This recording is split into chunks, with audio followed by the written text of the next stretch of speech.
بسم اللہ الرحمن الرحیم۔ السلام علیکم۔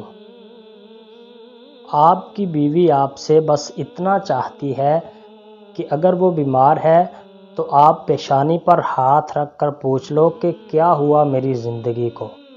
یہ چند الفاظ اس کی طبیعت ٹھیک کرنے کے لیے شاید کافی ہیں، ان مہنگی دوائیوں سے جو ڈاکٹر اسے لکھواتا ہے، اور تم غصے میں کہہ دیتے ہو کہ ایک تو تیرا روز کا مکر ٹھیک نہیں ہوتا اور کام چوری کی وجہ سے بیماری کا بہانہ کرتی ہو۔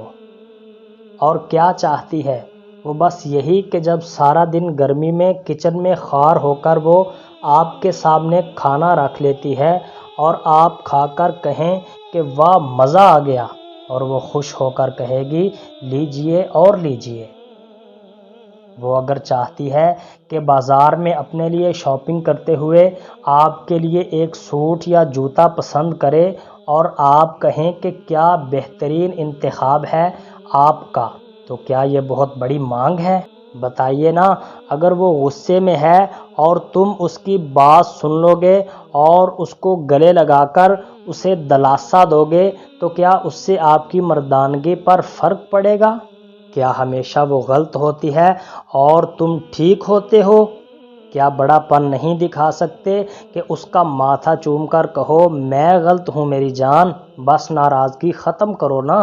ہاتھ اٹھاتے وقت یہ کیوں بھول جاتے ہو کہ اس سے آپ اپنی غلطی کو درست ثابت نہیں کر سکو گے، اور جب معاملہ بات کر کے حل ہو سکتا ہے تو ہاتھ سے بات کرنا کون سی دانش مندی ہے؟ کیا ان کا نام پیار سے پکارنا، چھوٹی چھوٹی باتوں پر کمپلیمنٹ دینا، ہر عام موقع کو خاص بنانے کی کوشش کرنا، بارش برستی ہو اور اس کا ہاتھ پکڑنا اور صرف اسے اتنا کہنا یہ بارش گواہ ہو میں تم سے بہت محبت کرتا ہوں، کیا یہ مشکل ہے؟ کیا ٹی وی اخبار سے نظریں ہٹا کر ایک بار پیار سے اپنے شریک حیات کو دیکھنا اور مسکرانا مشکل ہے؟ کھانا وہ بناتی ہے، پیش بھی وہ کرتی ہے۔ اگر کسی دن اپنے ہاتھ سے اس کی پلیٹ میں تھوڑا سا کھانا ڈال دو گے یا کسی دن اپنی پلیٹ سے تھوڑا سا اس کی پلیٹ میں ڈال کر کہو گے کہ تم کھا لو تو کوئی انا کو ٹھیس پہنچے گی؟ ایسی کون سی قیامت آئے گی اگر کہو گے کہ آج تم بہت اچھی لگ رہی ہو، یہ سوٹ تم پر جچتا ہے، چوڑیاں اچھی لگ رہی ہیں، یہ کلر کمبینیشن اچھا ہے۔